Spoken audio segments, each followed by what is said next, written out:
Your results are in very large part a result of the amount of support system that you have in play right now. What you're doing right now is creating the level of result that you have. And the only way to level up is to break what you have and replace it with something that's going to be more bodacious.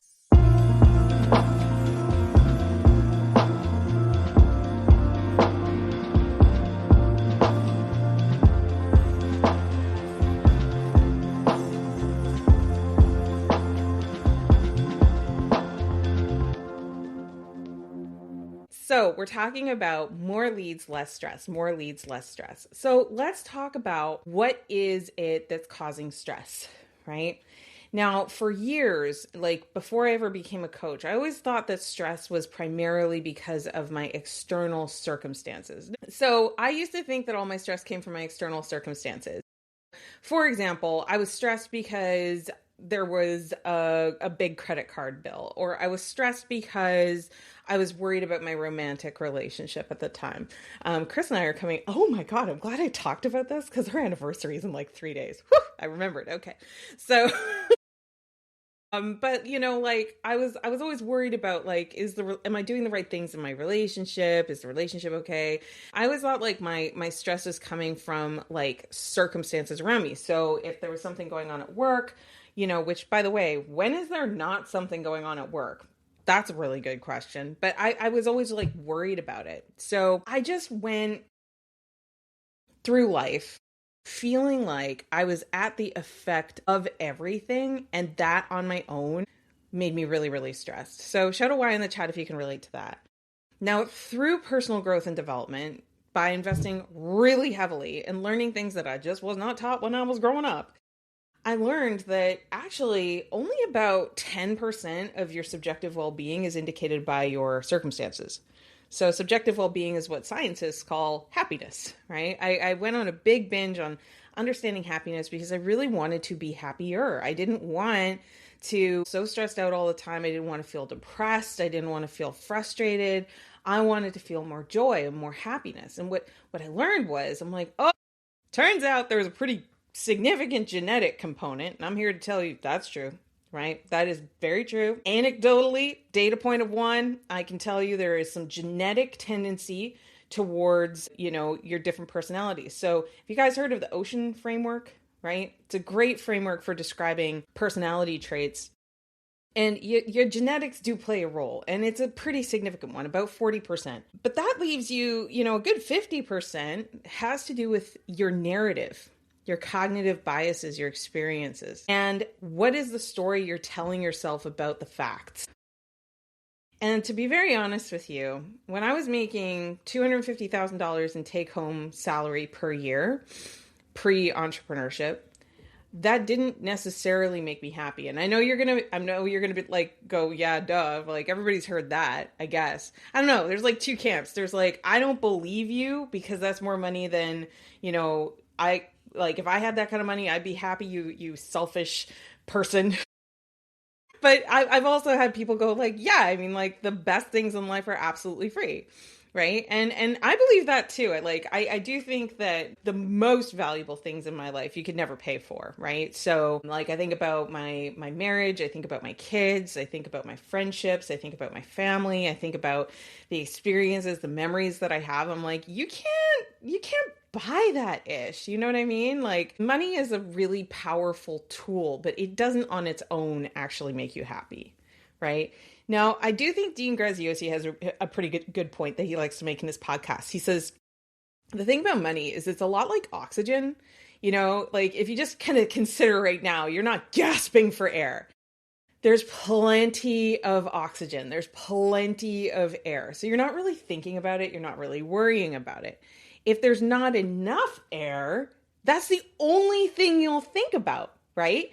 And he says money is about the same way. And you know what? Having experienced severe, like genuine lack and being on the other side of that, I really believe that. Like I work with a lot of coaches who are struggling financially. And that's not on purpose. What I realized, and this was actually just a couple of years in working with coaches, what I realized is a lot of coaches are super overextended financially. And they're often working in like helping professions where they're not getting paid a lot of money, and they're starting to realize at the age and stage that they're at that they need a better way to earn income. And they've heard the stories tell about how you can charge so much more for coaching than you can for the helping professions. But I want to like actually lower your stress, because you think, maybe, I don't know, just like talk to a lot of people over the years, they think that the money's going to solve things. And I'm like, no, no, no, no. Money no longer being a obstruction to being healthy, right? Like being able to afford good food, good shelter, like all those kinds of things. We got to get there. And they've done scientific studies that show that like after you're, well established at middle class, more money doesn't necessarily correlate to more happiness. It's other things. And so if you're super stressed, I want you to just like take a deep breath right now. And we're going to play a little game. And this is a game that I taught my daughter. She was really struggling with a lot of anxiety. She was struggling with a lot of concern about her future. Can't imagine why. And this was when she was like 13 years old, right? So she's now 20. So this was a few years ago. And the game is this. It's happy now. So if you're with me live in the chat, I want you to just take a deep breath. What makes you so happy right now? Just like right now. So the way the game works is it's like you're not thinking about something you're anticipating in the future. You're not grateful for something in the past. You can't say things like your family because like everybody says that. That's like your default go-to. I mean, observably, what are you actually happy about? And it could be an idea that just popped into your head. That's totally cool. But like challenge your mind to look for the thing that does spark joy. So for me, forgive the lipstick. I've got my mug. It says, in a world full of unicorns, be a Unicornosaurus Rex. That just like makes me happy right now. I'm pouring my cup of coffee this morning and I'm like, it's a Unicornosaurus Rex. Like, it's so funny, another one that makes me happy. And yeah, I guess this is a little bit the past, but I'm like riding the endorphins. So I'm going to go with it. I went to the gym this morning when I did not feel like it. And when I walked out, I felt like a beast. Right? So yes, my cute dog partner. I love it. I love it. So like, what's making you happy right now? Is it Amanda Kaufman meeting you in the morning? Maybe, right? Maybe you've got like your favorite shirt on, or maybe you have like, I'm just looking down. I got a pink mouse. Who does that, right? Who has a pink mouse? It's awesome. So yeah, what around you actually sparks like that joy? And the thing is that you can spark joy anytime you want. About anything you want. When it comes to building a successful coaching business, people kind of poo-poo this little stuff, and they're like, no, it's going to be like the big stage and the New York Times best-selling thing. And, I've fallen for it too. I've spent an enormous amount of money to get in front of cameras and to be able to like get onto stages and things like that. And the return on those investments, I'm going to tell you completely for free, bupkis, hardly anything, right? And you know what gave me huge return on my investment? Anytime I spark joy in a relationship. I know that sounds so like trite and silly. And don't worry, in today's training, I'm going to get to some of the practical, actionable, business stuff too, because that's what we always talk about around here. But I really wanted to start with this baseline. Like, what's the point of putting a system into your business if your joy is inaccessible to you anyway? Right? I've coached hundreds and hundreds of coaches at this point. I've worked with so many entrepreneurs at different levels, all the way up to, 8-figure entrepreneurs. And here's what I have to tell you. Their happiness, their fulfillment never comes from money. Everybody thinks it will. And depending on what your money story is, your money story might be that there's never enough money. Or your money story might be that the money's going to leave soon.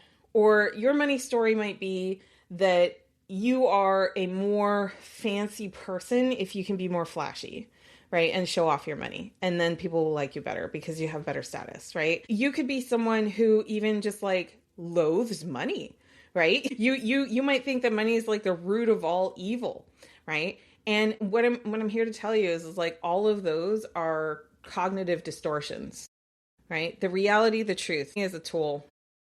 Money flows. right? It's a tool, and it flows towards you, and you direct it away from you, however your spending habits are. And most wealth creation is actually through systemization of doing so. Whoa, that was good. You should write that down in your notes. Shout out notes if you wrote that down. Real wealth does not come from being just fancier or more popular or having more views or vanity metrics. It comes from a systemization approach to make sure that you're always attracting money, you're always accepting money, receiving money. And it also comes down to the systems for how you decide to allocate money. And the wealthiest people, what they do is they do basically the lifestyle allocation. So this is like what pays for your lifestyle.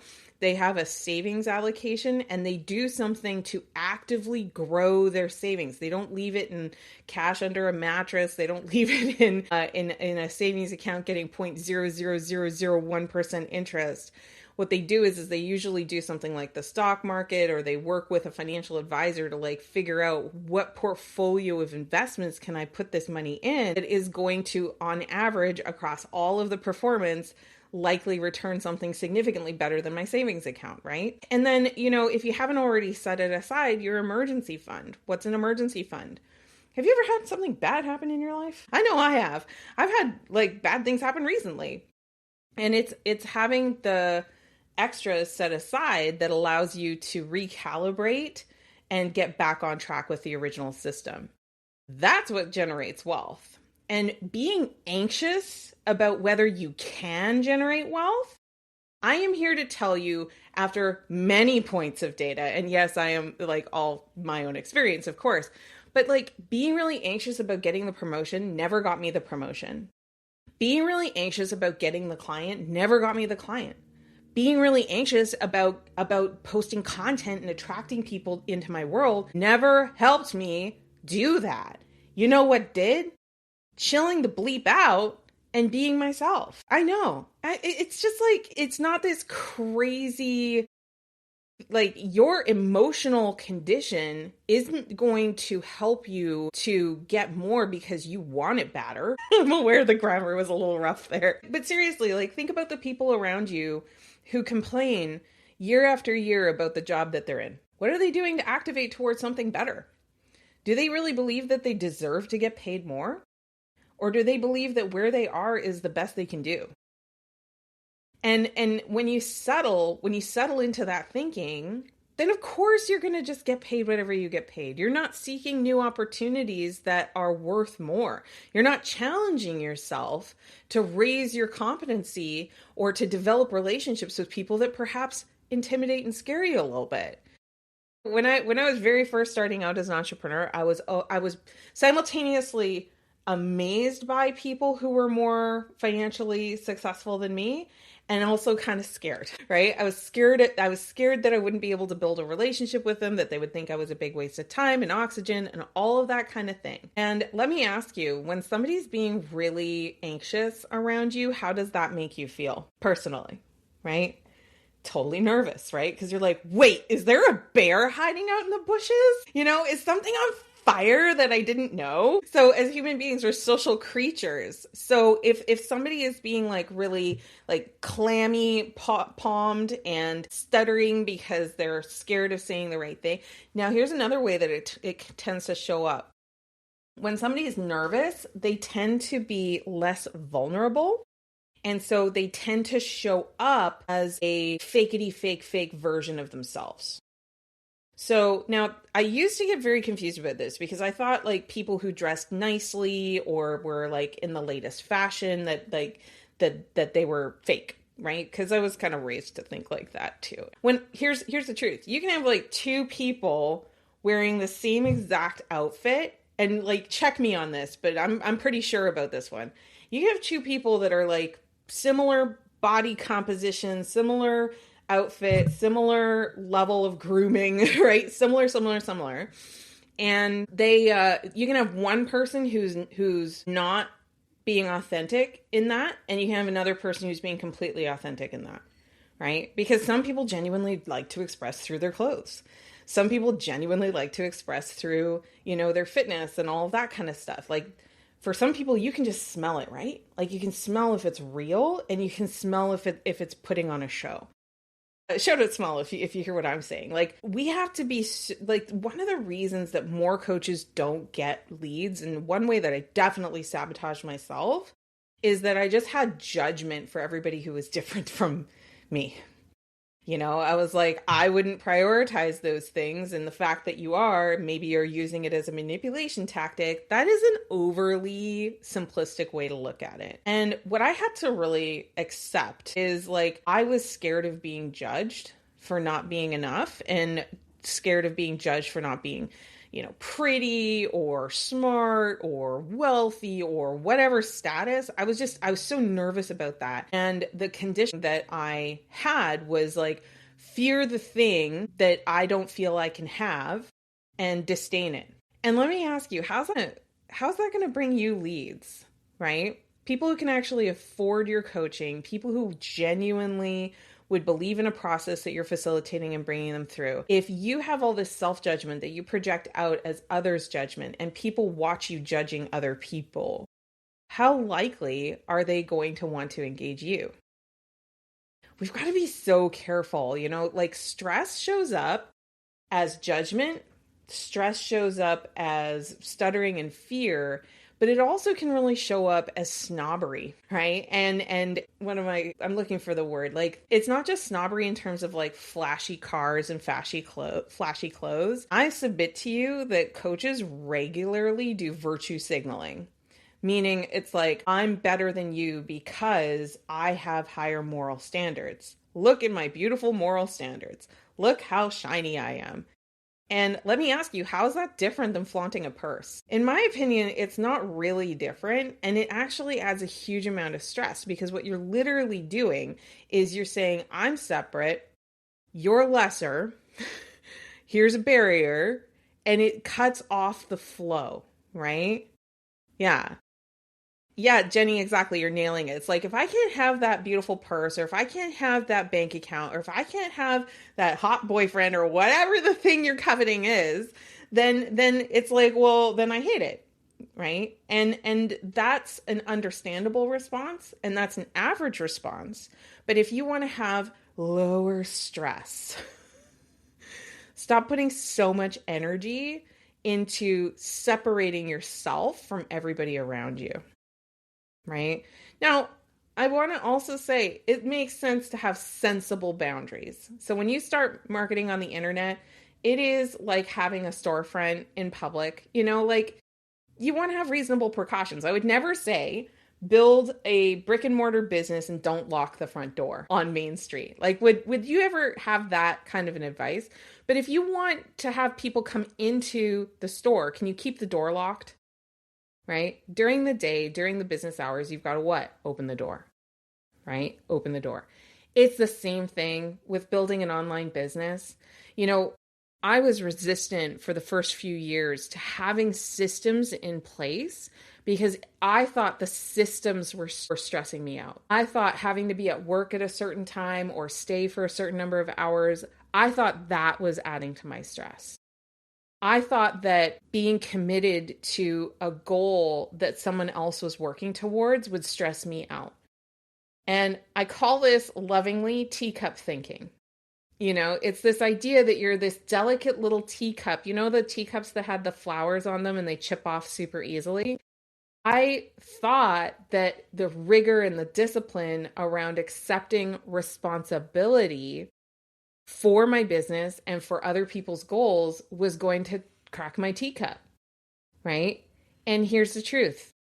I'm way stronger than a teacup, and you're way stronger than a teacup. And here's another truth. Why would someone hire you to help if they didn't believe that you were invested in their success? If they didn't believe that you took radical responsibility for your contribution to their success? If they didn't believe that, why on earth would they hire? So much stress in the coaching space. It's coming from, again, that belief that, these people, their goals, they're going to assign their goals to me. They're going to make me do all this stuff. They're going to make me do things I don't want to do. And so then again, we're putting all these boundaries up and all these rules in place to avoid talking to people. Is this too much on a Monday, right? I'm telling you that your stress would come way down if you just realized that just like you, most people want good things for others. Most people want good things for others. Now, that does not mean that they're going to just pry their wallet open and be like, here you go, take my money. They need to see that you actually have an actionable solution to help them to achieve their goals, and that you're a reliable provider of that solution, and that they can trust you, right? Shout a T in the chat if you hear me loud and clear. So much of the stress that comes out of not building your business as big as it can possibly be is because you've got trust issues. You're not trusting people to trust you. You're not trusting people to trust you. You're worried about offending people because you want to charge money for your services. But you're not trusting them to manage their money. You're not trusting them to own their decisions. And what I've had to learn myself that really lowered my stress towards getting new clients is I'm like, I'm an adult. You're an adult, right? You can choose to tune out, opt out, unsubscribe, block. You could leave negative reviews. You have all this power, right? To not pay attention to me helping you. You have that. And I trust you to exercise whatever boundary you need to have, just the way that I do for me. If that's fair, shout to F in the chat. Because when I realized that, when I could just release that, I was like, oh my gosh, average marketers, they're so scared that it's so hard to get leads, that it's so hard to connect with people, that it's so hard, so hard, so hard. They have this big narrative about how everything's so hard. They get really stressed out about that. So they make it really hard for people to leave, right? They don't use the systems that allow for easy unsubscribes because they don't trust the people that they're going to work with, and they don't trust themselves to be trusted as well. Can you all see this in the space? I want to make sure I'm not talking crazy talk, right? You have a beautiful service. You have a skill set to deliver an incredible service. And that service is rooted and based in trust. The reason that most coaches in particular are so stressed about getting leads and getting clients is because they are obsessed with the short-term money in the door. They have this expectation that they should go to a networking event, meet a person, the person falls in love with them, love at first sight, credit card. And let me ask you, do you shop like that? Or are you a bit of a browser? Are you somebody who kind of diversifies your portfolio of people that you might learn from? I'm not offended, by the way. I hope you do learn from people other than Amanda Kaufman. Genuinely.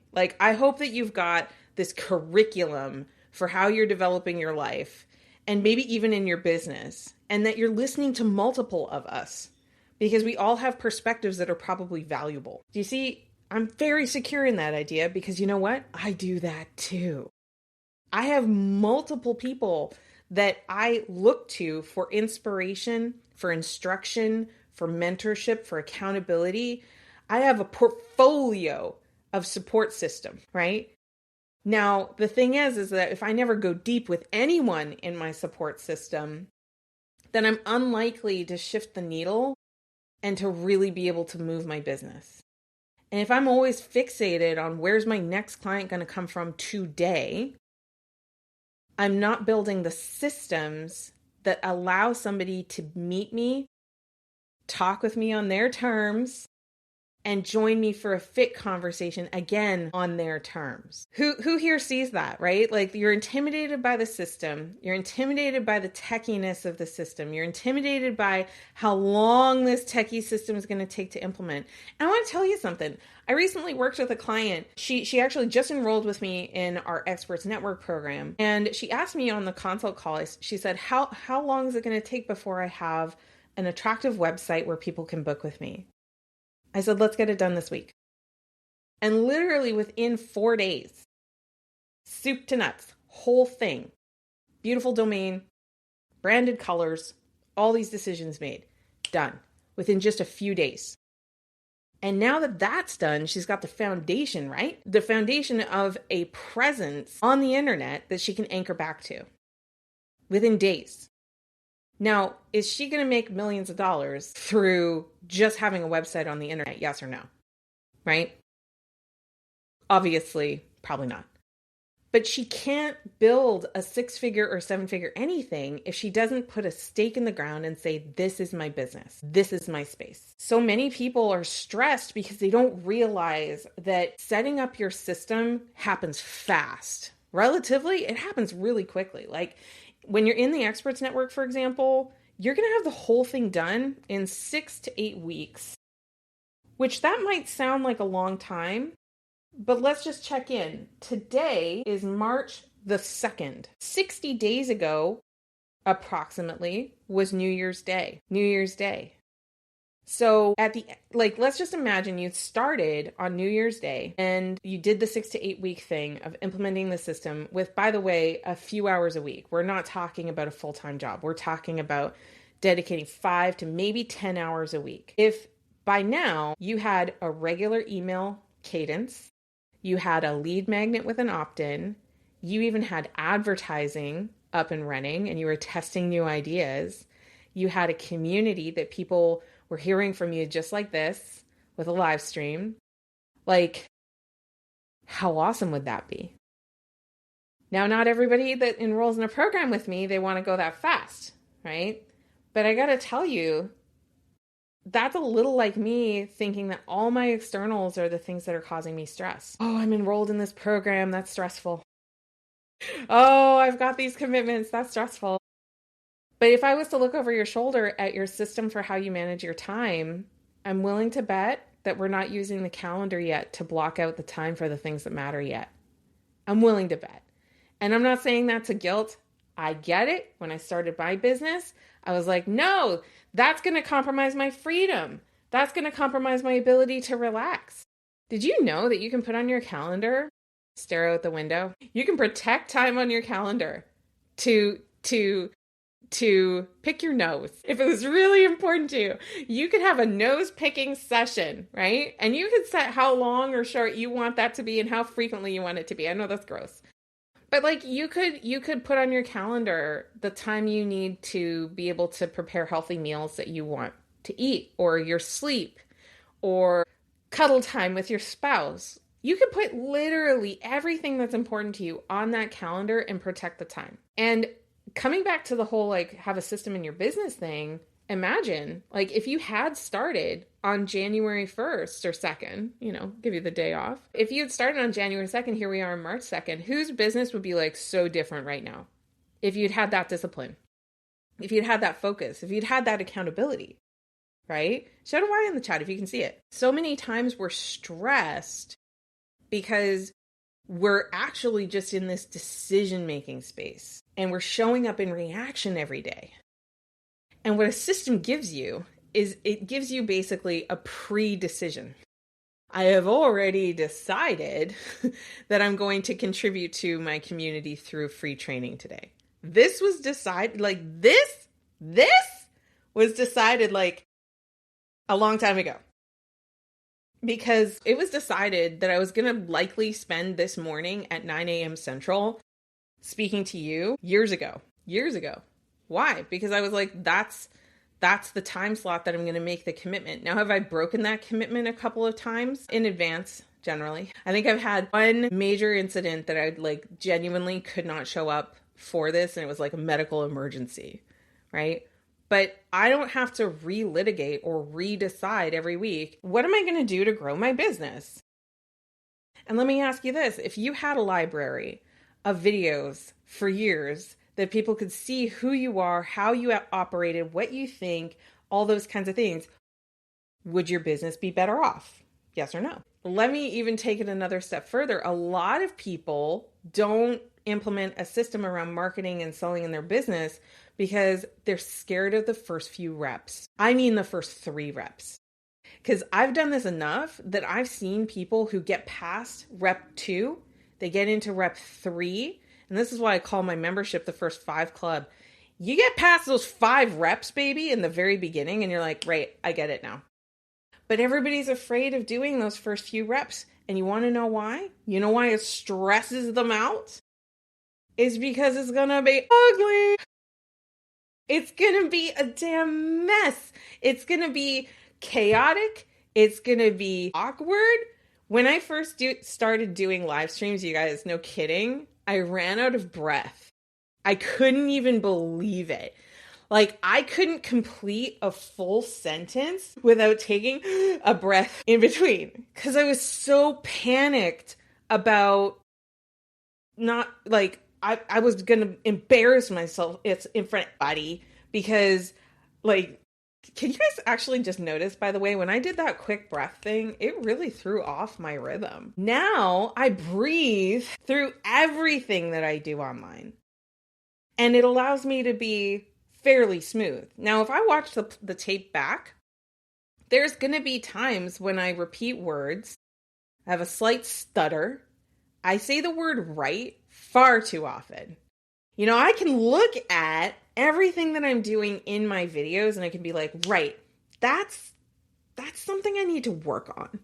Like, that's something that if I improve that, it's going to improve the experience for everybody, especially me who's watching it back and cringing, right? I've done my 10,000 hours of video though. And by picking one thing to work on each week, guess what? Pretty solid now. But most people are so scared of those first 5 reps because they're like, my camera's in the wrong place. I don't have the lighting. I don't have the scripting. I didn't use a good hook. I'm not social media famous. I'm old. I'm young. I'm fat. I'm thin. I'm a woman. I'm a man. Whatever judgment you have, you see, like, coming back to what triggers our stress. Our stress is we have all these expectations. And then we apply our judgment against those expectations. And then we feel like crap. And then we don't feel like doing the thing. It demotivates us. And I'm here to say, if you accept that the first few reps are going to be basically shitty, more or less crappy, not because you're a crappy human, but because you haven't done it before. You know, my 8-year-old has been doing some new things in art in his homeschooling, and he was in tears the other day because he had an assignment and he needed to draw a self-portrait in pencil, and he had never done it before. And they'd given him like all these instructions about, you know, how to get the proportion of the head right, where to place the eyes, where to place the ears, how to place the nose, how to place the mouth. And they were trying to teach him this concept around proportionality. So he went to go and do it, and it was like a self-portrait, so he had to use a mirror and then drew what he saw. And then when he finished the drawing, he freaked out because he says, "Oh my gosh, this is so ugly." It actually broke my heart. Like, as a mommy, I was like, okay. But he had his meltdown because the picture didn't look anything like what he expected it to look like. And I'm here to tell you that I did have to calm my 8-year-old down. And it just brought up for me, I'm like, man, like, how many times do we as adults walk into an exercise just like that and have a meltdown because the first time we walk into Canva, it just doesn't look pretty? Or the first time that we go live, it just doesn't look pretty. Or the first time we show up at a networking event or say hello to someone or try something new and it doesn't look pretty. And here's where it really can screw you, is if you have been doing something badly for a long time, when you start to improve it, you're going to go through that same cycle. So like, let's say that you've been really good about networking and connecting with people, but you're capped at the level that you're at with the number of consults that you're earning and generating, and you're just capped, like you're not able to grow the business anymore. Well, you're going to need to shift maybe the rooms that you go to, maybe how you interact in those rooms, maybe who you're choosing to spend time with and inviting forward to the next step. And when you make that adjustment, it's going to be like my 8-year-old looking at that picture going, wait a second, I used to be good at this. you know? Thank you so much, Jenny. I'm glad that you got something good. So when we're hung up on the stress of getting new leads and getting people in the door, so often it's like my 8-year-old looking at the picture, having this expectation that the first time that I do the thing, it's going to be really pretty, and not tolerating that mess of growth. And there's not a domain that I can really think of where you can build a skill without feeling the discomfort of kind of sucking. Right. And look, like a lot of coaches, they get really stressed because they're like, well, I don't know if I want to learn the skill of video. I don't know if I want to learn the skill of writing copy. I don't know if I want to learn the skill of being more effective in my networking. Okay. Right. No one said you had to develop the skill. And also don't get stressed though, because if you aren't willing to do the work that other people did to get the result that other people get, what are you so stressed out about? Genuine question. Right? You see how we throw all these things in front of our success? When I first decided to get good at copywriting, I was so stressed about it. I was like, oh, people are going to judge me because of my words. And here's the truth. Everybody's judging you anyway. You know what's crazy? They're judging you for what you don't say. They're judging you for what you do say. They're judging you for how you say it. They're judging you for having an opinion at all. Okay. Right? Okay, you've got a job to do. You're here to help people, right? And you're not entitled to anybody's business. And that maybe feels a little rough. I'll calm down a little, I guess. But I know I felt kind of like, hey, I did the work. I used to tell myself that a lot. I used to be like, I did the work. I got the certification. I did the work. I got a second certification. I did the work. I spent tens of thousands of dollars, XYZ. And I could stack for you like this huge list of stuff that I had done. And then I had this question mark on my face of like, why am I not making more money and getting more clients? And why am I so stressed out all the time? And then I realized I was like, no one cares what you did to prepare, right? They might have cared in high school. They cared a little bit in college, but like nobody really cares what you did to prepare. All they care about is, are you going to help them now? Are you going to help them now? Can they trust you? Do they even know about you? Are you visible? And I have to get brutal and be like, actually, I think I'm still a little nervous about being seen on a bigger stage. Actually, I think I'm still a little nervous about somebody getting mad that they don't get the results that they're hoping for. And I'm maybe a little nervous about disappointing people. I had to get real about that. But let me ask you this. Do you think I was more stressed before getting real with myself or after? This is the last big thing I want to share with you today. Your results are in very large part a result of the systems that you have in play right now, the amount of support system that you have in play right now. What you're doing right now is creating the level of result that you have. And the only way to level up is to break what you have and replace it with something that's going to be more bodacious. And I know what it's like to be like, I don't want to hear that my ego's getting a little tied up here. I don't want to hear that I'm being like maybe a little entitled to business, but I'm not doing the business things that I need to do to get the business. Well, that's awkward. That's embarrassing, right? But I'm sharing it with you because maybe that's going to unlock something for you this week. What is one thing you can commit to this week that is going to challenge how you've been looking at your business? Maybe it's choosing to spark joy. Maybe it's setting up a simple time management system. Maybe it's getting some more real support and input. And by the way, I've got a really cool, let's see if this works, experts. We've got a really cool video. DM me the word expert on Instagram and I'll send it over to you. That training, it does such a great job, if I say so myself, of just like, what is the overall process to get into more detail about the system. So we've talked about this for the past few weeks. It's activating the action, it's getting the tracking in place, it's getting the belief in place, and it's driving the horsepower behind it. Where are you confusing an activation of your willpower for anxiety? I see you, Deborah. I'll send you a message later. Where are you confusing white knuckling in your life for caring, right? Because the thing is like you wouldn't white knuckle about it if you didn't really care. But sometimes we kind of stop at the white knuckling and the anxiety. What can you do this week to explore, if I really do care about this, do I care enough to be calm? Do I care enough to be calm? Because if I'm going to get calm, then I can plan long term. Like I said, today's March 2nd. If you had started with implementing the system that I've been talking about on January 2nd, it would be done. Was January all that long ago? The year is going super fast, isn't it? But was it all that long ago? And most people, they're looking for that sale in the next week, 2 weeks, and they're not thinking about building a business that brings them clients every month. Which would you rather have? Would you rather have a couple of clients really fast right now? Or would you rather have a reliable system that allows you to generate new clients every single week within your cash flow limitations? Right? Because we all have them. We all have cash flow limitations.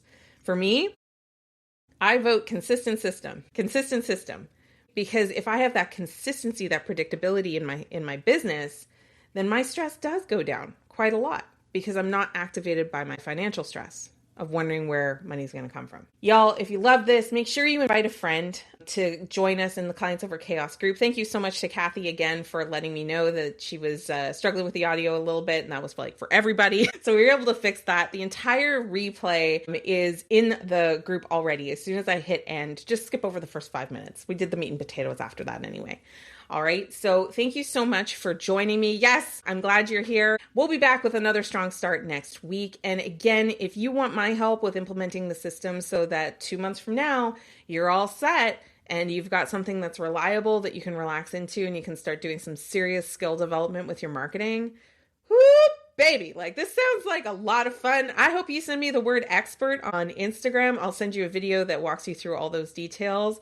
You're back, Megan. I love it. Hope to see you in some high performance coaching. We'll see you very soon, everybody. Take care. Have a great rest of your day and don't be so stressed out. Okay. Bye.